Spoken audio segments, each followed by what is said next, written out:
This story starts somewhere on the side of a mountain.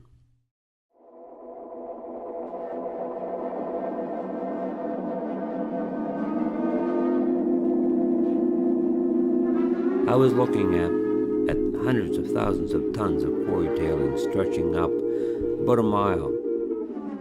I heard the rock begin to roll somewhere on the vast field of tailings. By the sound, I knew this was a very large rock, and as it gathered momentum, there was an urgency to see it as it dislodged other rocks and was the beginning of a small landslide. The sound of rolling rocks lasted no more than a minute, then silence. The mountain was now a different shape, seemingly imperceptibly so, but certainly it was. It was again in a transitional balance. This quality of transitional balance seems parallel with the way intelligence works within the human consciousness.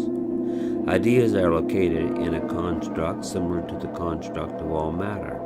Ideas dislodge or are dislodged through wondering consideration. They turn over and reform the human construct, both physically and mentally. They come to rest, make sense in a transitional balance. The realization comes with silence. Everything always changes, yet something still remains.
We'll go. You start then. Yeah. Well, for me, it was important to have old work and new work intermingled. Mm-hmm. So at some point, if somebody's busy, like usually in the gallery or museum, people are looking at the labels as much or if not more than the artworks, because they're trying to put them in a context. So if you mix the context up, the time context up, then at a certain point you stop looking at the labels and start looking more at the work. The images, the ideas that play, the repeated themes, the temporal lines are blurred, and time takes on a different look in terms of how people are Exactly, approaching the and then- things in front of them. And then that goes with my understanding of time being, the present being a coalescing of the entire past. And that's what the present is. So it collapses time that way as well. So it's working on those different levels and doing it within space. Because people aren't used to thinking of art in space.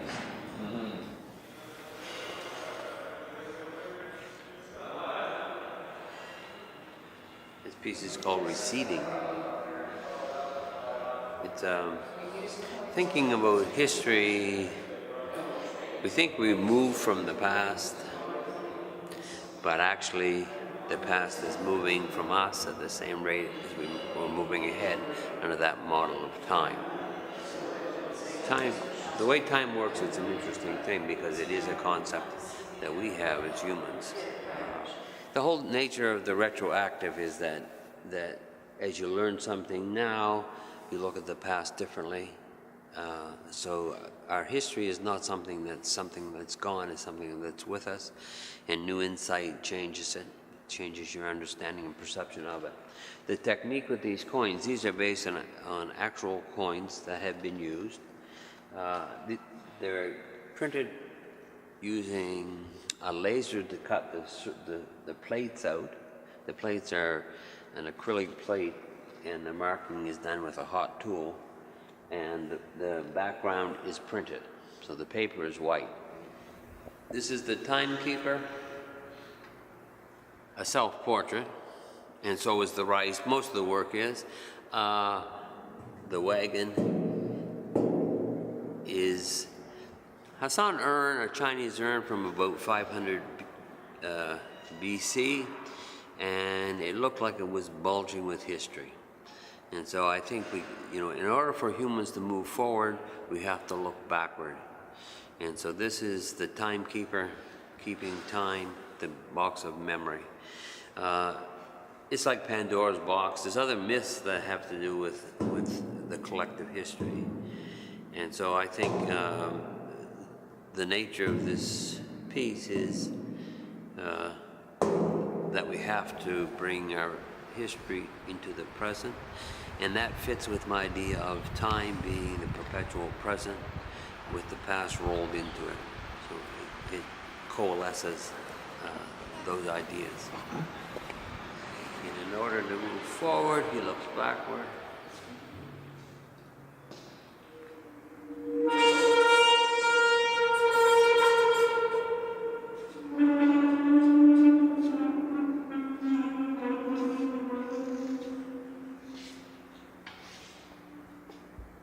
Rerun history and put it back in.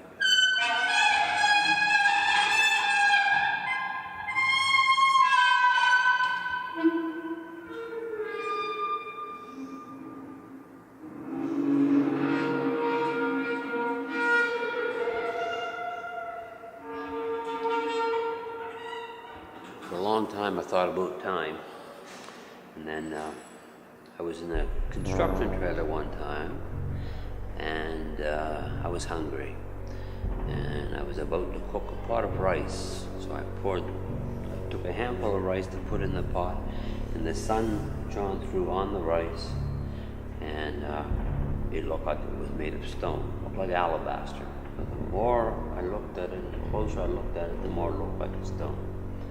So I took one grain and looked at it very closely, got a magnifying glass, and it looked more and more and more like alabaster. And so I thought, this is an interesting thing.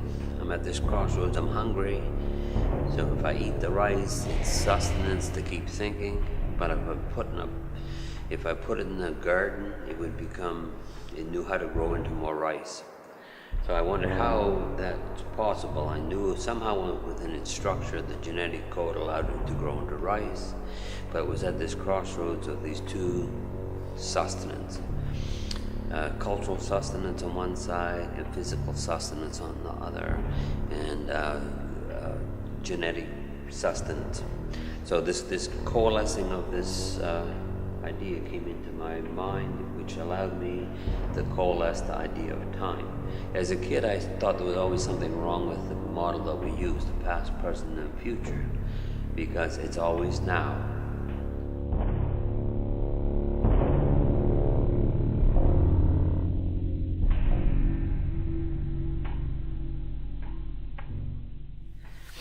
I find it interesting that we think we're separate from the rest of the universe. Yeah. I find that very strange concept, but it's needed. The ego needs it. In most artists and a lot of creative people have super egos and low self-esteem. And I think it's trying to reconcile those two that become a dynamic for bringing things into fruition. Not everybody, I'm not saying all creative people have to be like that, but I notice a lot of them are. That's why even teaching, it's like being in a sandbox with kids, the faculty, because there's a juvenile activity that's like this low self-esteem and superego, which is seeing little kids a lot.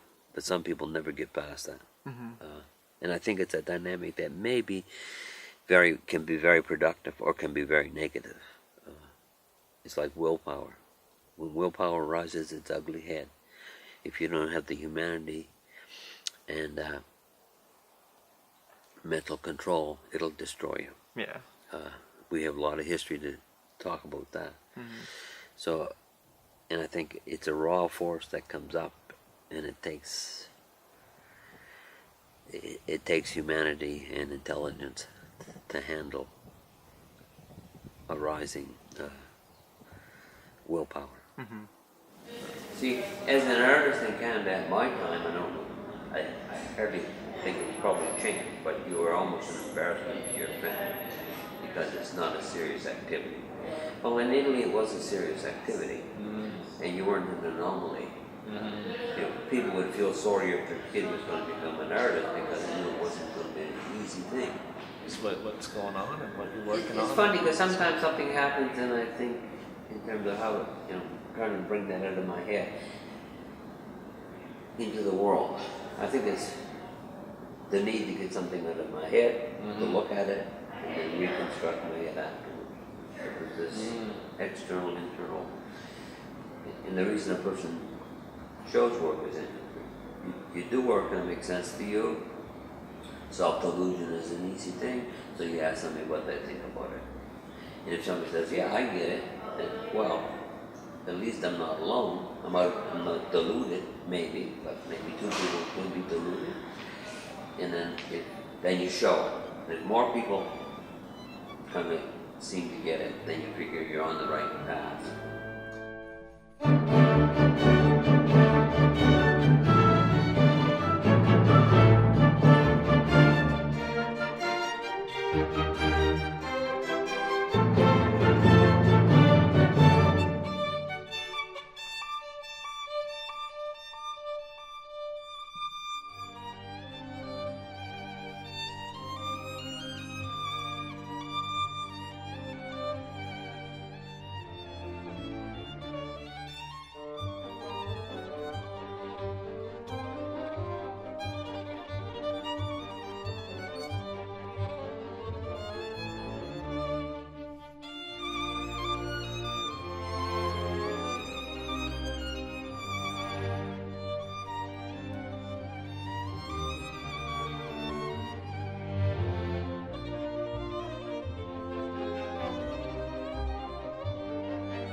Some things are timely and some things are timeless. And that's an interesting thing too, because particularly interesting for an artist, because you wonder if what you're doing now, it may be exciting now, but will it be exciting in 10 years? And that's the difference between timely and timeless. Like fashion is timely, but some things are timeless. Like some music's timeless and some music's timely. Some art is timeless and some is timely. And so I find that what is that? That's the rightness of things. or Yeah. make something right.